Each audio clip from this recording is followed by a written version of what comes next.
It's about time I had authentic conversations about conversations I avoid. Acacia, Thorny Conversations.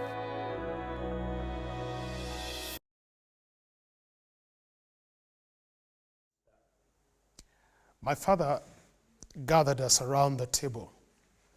This was a standard ritual every time we were done with school holidays and getting ready to go to school. And in almost predictable speech, he spoke about education and the need for us to be hardworking at school. He stressed the fact that the only inheritance he ever had to give us was education. He'd come up with all manner of metaphors to describe what school was. Education is your key. Education is your bread and butter. Education is all. Looking back at those preschool departure table talks, what my father was really trying to do was to either remind us or to try and mask the fact we're growing up in poverty. Now, as I look back and trace everything we underwent, I realized they did a sterling job at hiding the fact of our poverty. But the reality is this: I grew up in poverty.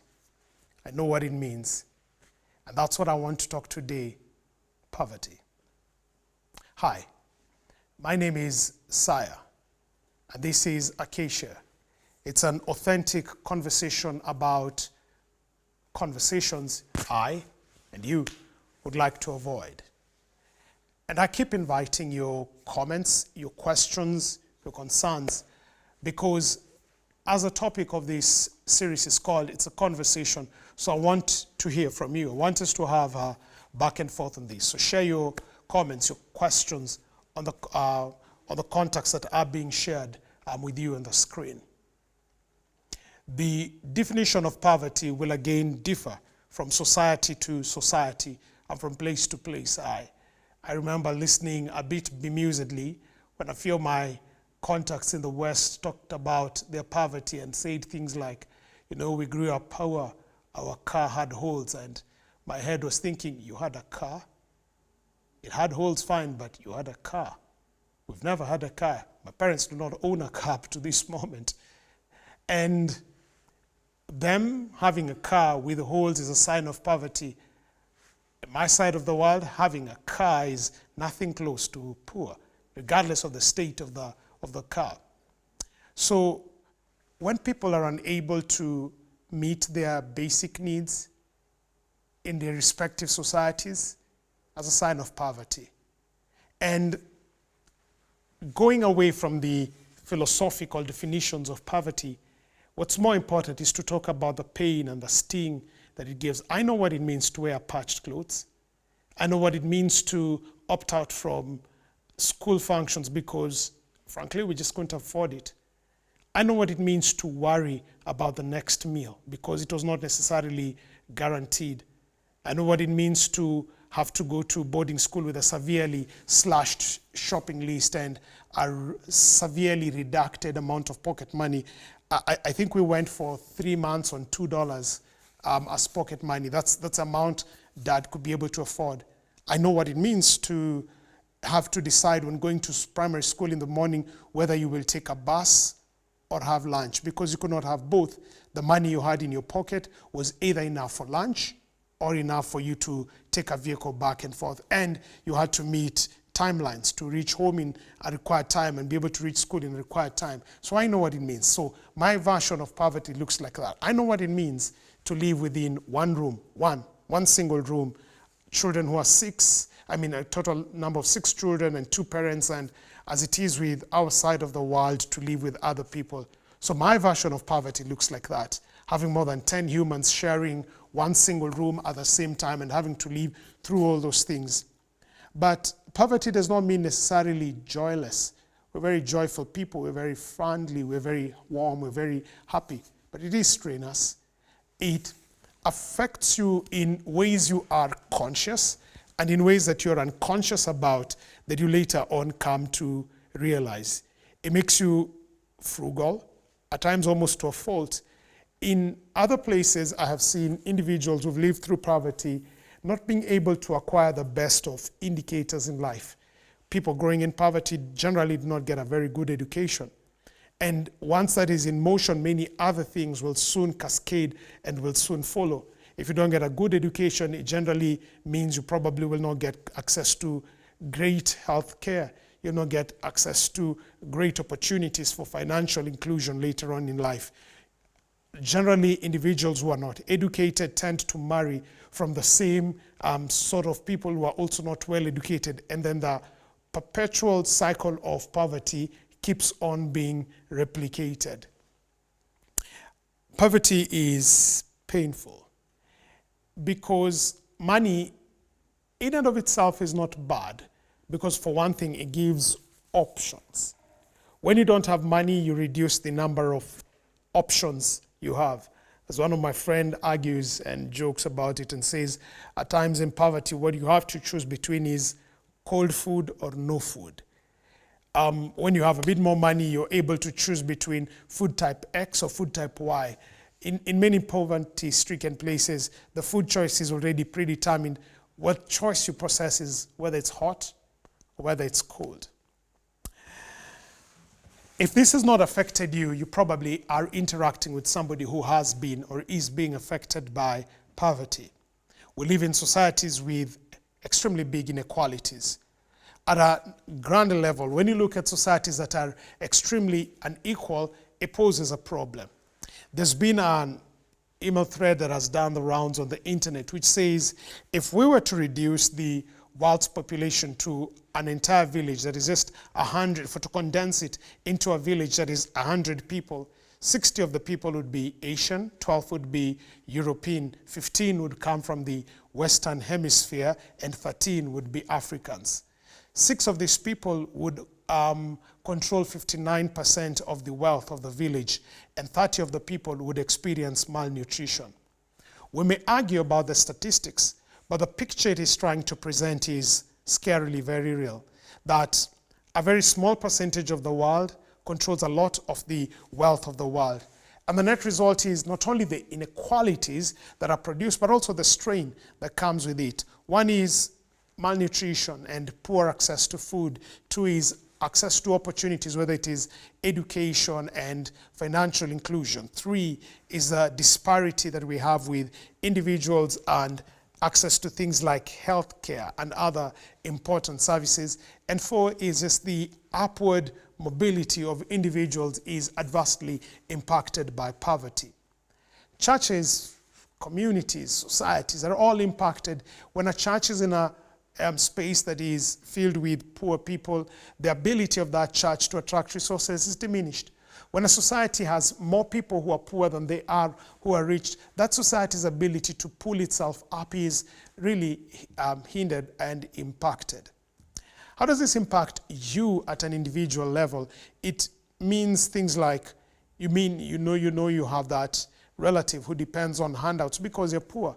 It means when a catastrophe hits your family or you as an individual, whether it is death or whether it's disease, poverty makes a difference between accessing health care, flipping out a card and being able to get good health care, or always having to gather around and contribute for that relative who's sick, or the one who wants to wed, or the one who needs to go to school, all these things that are important. So it affects you at a very personal level. But then there's the unexplained and financial things that poverty does to you as an individual, what it does to your confidence, what it does to your mental health, things like anxiety, things like always living, wondering, when will I pull out from this? Will it be better for my children? Will I be able to come out and get out and lift others out of this? The comedian Trevor Noah, in his book called Born a Crime, speaks of a concept called poverty tax, which is when we come together as a community of poor people and are able to somehow lift you up out of the hole. that is poverty, either by giving you education or you have gifts. Maybe you're a soccer player and you get out there and you're able to make money way more than probably your entire generation was able to make. When you come from a poverty background, we are investing in you in the hope and expectation that you will turn back. So the picture presented in the book is you're almost somebody coming out of a hole, and when you get out of the hole, you don't walk away. You turn right round of the hole and you begin. It's expected that you will lower a rope and be able to pull people out of that.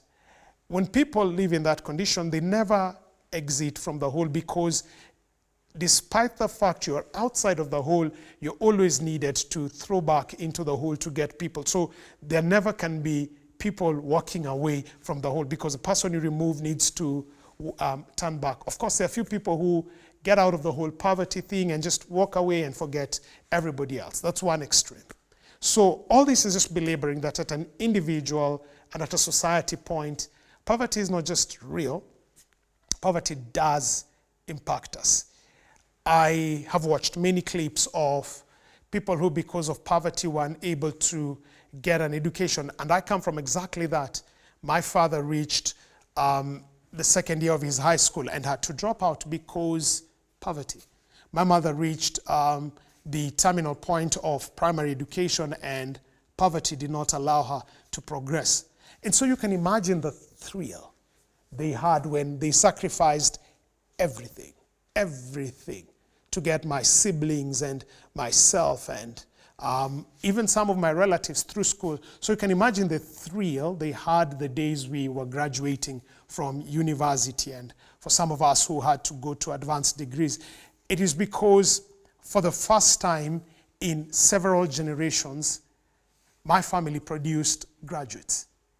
Just imagine the catastrophe of that. This is in 2000 and something. That's when the first people in both sides of my family, my mother's family, my father's family, that's when people were graduating all the way to university. People were reaching only primary school, or people were only reaching higher levels of high school, and that is where they could reach because of poverty. So poverty is real, and the question is, what does the Bible say about it? The Bible has a lot to say about poverty. In fact, one can argue, when you read Deuteronomy and Leviticus, it is laying the framework for a society that is being engineered to either avoid poverty, or should anyone get into poverty, the Deuteronomy and Leviticus arrangement is to give them relief. There are rules like if you borrow, if a poor person borrows from you and they give you their blanket as, they call it security, you're not meant to sleep with their blanket. In the evening, you need to give it to them. That there needs to be some relief. The Bible has baked into the Jewish system the year of Jubilee, where all slaves who are bought because of poverty or otherwise need to be released. There were rules about how you harvested your land, so that you left the peripheries of your land unharvested, for the exact reason that the poor and the traveler and the birds and the animals could be able to eat. So baked into the Bible is an understanding that poverty could happen. There was every measure to try and safeguard it for not to happen, but they understood that poverty could happen, but that even when it happens, some form of relief needs to be given. The Bible speaks about in Proverbs 13 verse 17, speaking and says, he who gives to the poor lends to God. It's amazing a picture how God chooses then to identify himself with the poor, so much so by saying that giving to the poor is synonymous with lending to God himself. I almost think about this in banking language, that God is the one guaranteeing the amount being given to the poor. In both a spiritual and also a material sense, Luke chapter 6 verse 20 and 21 says, blessed are the poor, for they shall see the kingdom of heaven. Of course, in the spiritual sense, it indicates that those who have understood their spiritual poverty are the ones who are sufficiently able to humble themselves and seek from God. But also in a material sense, speaks about people who are poor generally, not as a rule of thumb, generally being people who are not then preoccupied with too many other things and are able to focus on God. But I think one of the profound statements about how God thinks about poverty is to be found in the text of Matthew 23, verses 1 all the way to the end, when Jesus, again the judge, speaks about how he almost gives us the sneak preview or heads up about the criteria he'll be using into judging.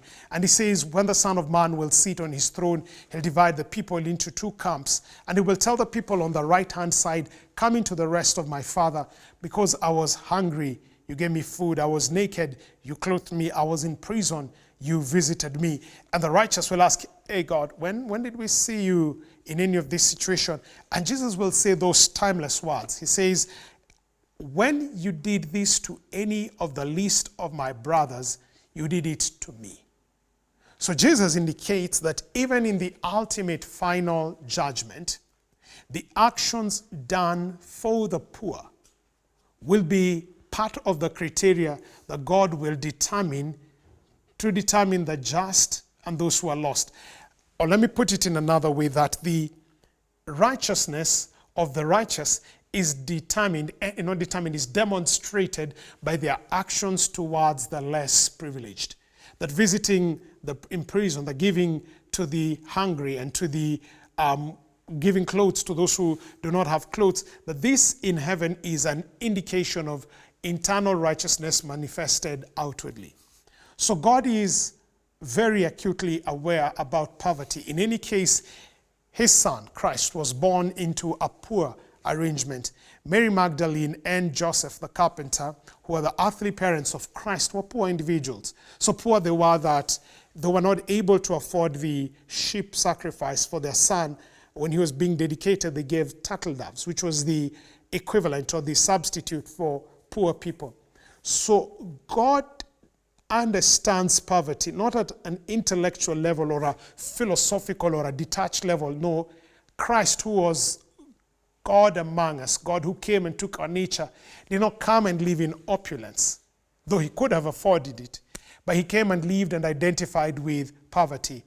In a beautiful poem, it says he was rich, yet for our sake he became poor. And the poem asks how poor. It says he rode in another man's boat. He was born in another man's manger. He slept in another man's crib. He was even crucified on another man's cross. And he was buried in another man's tomb. So Christ was so poor that many of the things he did was another man's. He multiplied another man's lunch in order to feed the multitude. So Christ identifies with poverty at a strong level. And throughout history, the Bible has been an inspiration for people who have intervened on the sake of poverty. Which brings me to the practical bits. If you are in poverty, or if you want to impact people in poverty, what are practical things you can be able to do? Number one, the old adage of saying, teach a man how to fish and feed him for a lifetime, and give him fish, you feed him for a day, is profoundly true. What is not true is that all poor people are lazy. No, many of the people who find themselves in these unfortunate situations are not lazy. In fact, some of the poorest people I know are extremely hardworking. So what many of them need to be done is given opportunity. It is not handout, it is opportunity to be able to leverage their knowledge, to leverage their abilities, to get them to the next level. So if you are poor, you probably need to think about your skills and what value can it be able to give, and what value can I be able to add, and then be able to work on that. If you're an organization or an individual who's looking to genuinely help people who are poor, whereas some of them are in such straits, such dire spaces, where they need an immediate handout for today, that may be needed. It's almost like giving adrenaline to somebody who's been rushed into the casualty. That is needed, but you know you cannot leave on injecting someone adrenaline. You need to stabilize their situation. One way of stabilizing poor people is giving them skills that they can depend upon on the long run. And then connecting them to opportunities where they can be able to use their abilities and their skills to create solutions which people are looking for. And that's the way money flows, because money is given to people when they are addressing your pain. So solution number one is the skill solution. Solution number two is an amount of philanthropy will be needed. If you've been standing in front of your closet and you have more clothes than you have worn, it's probably time to give them out.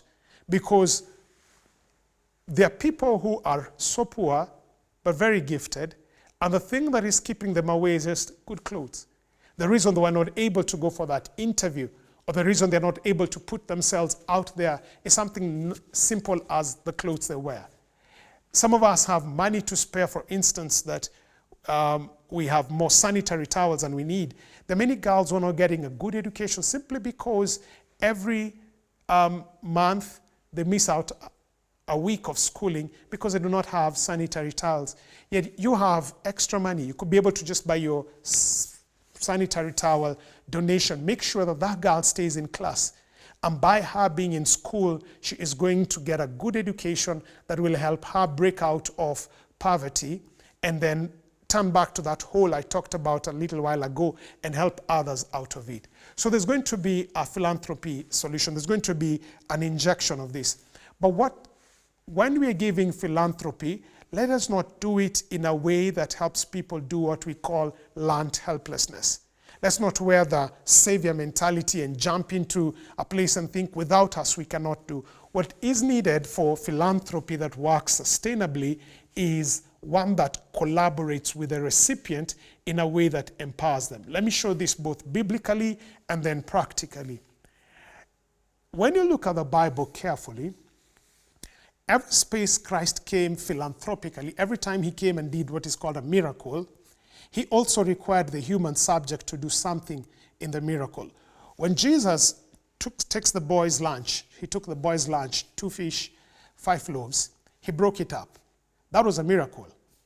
But then he asked the disciples to distribute it among the people. He didn't again commission angels to do the feeding, and definitely he did not force feed this new multiplied bread among the people. He didn't do any of those. He leveraged what he could do, his ability to multiply food as a miracle, but then he worked with the people what they could do, their abilities to stand and distribute and organize. He used that to be able to distribute the miracle, the food, the aid to the people. So equally, when we are coming into spaces and communities and we want to begin doing a change, we should hold back from doing everything start to end. We should collaborate with the community and think of ourselves as enablers and not as saviors. There's already a lot of knowledge, there's already a lot of effort that those poor communities have, and what we are coming to provide is leverage on one end, which people can then be able to go ahead and use more. Communities, for instance, that need help with their farming, they need their farming methods to become better. What they may need is access to markets, because naturally they probably are very hard work. They can toil and do all of that. But what they probably need, what you could be able to step in there, is give them access to markets minus the middlemen. And by so doing, they're able to experience that well. And the many ways you can do that and help them be able to get more income. And when they get more income, they can take their children to better schools. And when they do that, they can get better access to healthcare. And you're able to peel back from the health thing. So number one is the skill. Have people get skills that will help them on the long term. And if you're poor, also think of how you can get skills that will help you in the long term. Number two is a philanthropy thing. But the philanthropy should be done not as a means to help people learn helplessness, where they believe, oh, if somebody's not coming from outside, I cannot be able to do so. But it is using the same Christ method where you leverage people's ability and you provide a hand up, not a hand down. And then number three is to begin creating the future. I like what Winston Churchill said. He said he believes history will judge him well because he intends to write it. So one way of dealing with poverty is happening on your poverty and not letting poverty happen on you. For this, I will use my own upbringing as an example. As I told you in the starting part of this dialogue is, I was raised up in poverty. My father had reached the second year of his high school. My mother had reached only got a primary school certificate, and these were two poorly educated people coming together. But my father decided that every bit of penny he could get, he'd focus it on one area, our education. We didn't get the best clothes. We didn't get to go to fancy places or any of these things. But my father maniacally focused on getting us an education because he figured out and said, what needs to do is, fine, I'm poor, I come from a poor background, our generations have been poor, but I will not allow poverty to happen on me. I will happen on my poverty, and I will begin on one corner. I will educate my children. I remember in later years when I used to speak to my father, he said his prayer to God was very simple. It was, God, please help my children that they will not be domestic servants. Please help my children that they will not become cooks, and help my children that they will not become watchmen. Now, I have nothing opposed to those three professions, but in my side of the world, these are three professions which are synonymous with poverty. So, as he was praying that, he was not sitting back and doing nothing.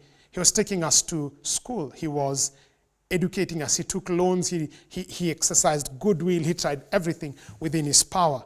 And by so doing, all my siblings, 6 of us, and many other people around were educated by my parents. And by so doing, we are now not living in poverty. We've come a step out of the poverty. Of course, we're still in that hole, trying to pull the next generation and getting them better, making sure our nieces, nephews will get to a better level. But the key thing is my father didn't just sit and wait for poverty to happen on him. He chose one corner and he happened on his poverty.